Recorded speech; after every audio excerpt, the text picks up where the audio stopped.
એક વર્ષ પહેલા બિહારમાં પોતાના મિત્રની હત્યા કરી ત્યાંથી ફરાર થઈ ગયેલા આરોપીની સુરત ક્રાઇમ બ્રાન્ચે ધરપકડ કરી છે. સુરત ક્રાઇમ બ્રાન્ચ પાસેથી મળતી માહિતી મુજબ 2023 મે મહિનામાં આરોપી રીતેશ કુમારનો ભાઈ રંજન કુમાર અને તેના મિત્રો રીતેશના મિત્ર રોહિણી નંદનના ઘરમાં ચોરી કરવા માટે ગયા હતા.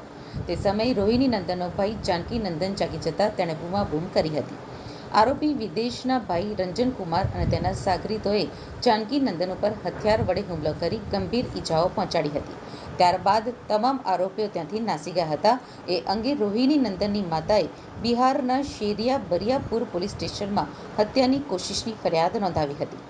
આ ગુનો દાખલ થતાં આરોપી રીતેશ રોહિણી નંદન અને તેની માતા કાળી દેવીને આ કેસમાં સમાધાન કરવા માટે દબાણ કરતો હતો, પરંતુ સમાધાન કરવા માટે તેઓ તૈયાર ન થતાં આરોપી રીતેશ પોતાના અન્ય સાગરીતો સાથે મળી પ્રી પ્લાનિંગ કરીને રોહિણી નંદનનું ખૂન કરી તેની લાશનો નિકાલ કરવાનો પ્લાન બનાવ્યો હતો.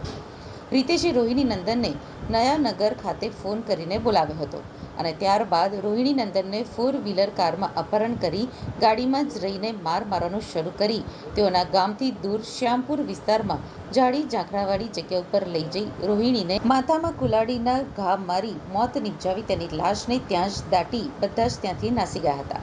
મરનાર રીતેશ પણ ગામમાં માથાભારે છાપ ધરાવતો હતો. તેની ઉપર પણ ગુનાહિત કેસ દાખલ હતો. આ ઘટનાને અંજામ આપ્યા બાદ આરોપી રીતસર સિલવાસા ખાતે આવેલ જ્યોતિ લિમિટેડ કંપનીમાં મજૂરી કામ કરતો હતો અને હાલ તે મજૂરી કામની તપાસ માટે સુરતના મકાઈપુલ નજીક આવેલો હતો. જે અંગેની જાણકારી સુરત ક્રાઇમ બ્રાન્ચે મળતા પોલીસે તેની ધરપકડ કરી છે અને ઊંડાણપૂર્વક તેની પૂછપરછ હાથ ધરી છે. છેલ્લા એક વર્ષ પહેલાં બિહારના ખોડાબંદપુર જિલ્લાના છોહાડી પોસ્ટે વિસ્તારમાં એક મર્ડર થયેલું હતું. એ મર્ડર રીતેશ કુમાર ઉર્ફે રાજાસિંહ ના હોય, બિહારના બેગુસરાઈ જિલ્લાનો વિક્રમપુર ગામનો રહેવાસી છે. એને મર્ડર કરેલું છે એવી બાતમી ખાનગી બાતમી રાહે સુરત ક્રાઇમ બ્રાન્ચમાં મળેલી. આ આરોપી છે છેલ્લા ઘણા સમયથી સેલવેસમાં ગુનો કરી અને મજૂરી કામ કરતો હતો. પાકી એવી બાતમી હતી કે હમણાં છેલ્લા 1-2 દિવસમાં એ સુરત આવેલ છે. ખાનગી બાતમી રાહે એને પકડી અને એની પૂછપરછ કરતા છાવડી પોસ્ટે વિસ્તારમાં 1 વર્ષ પહેલાં એક અનડિટેક મર્ડર દાખલ થયેલું.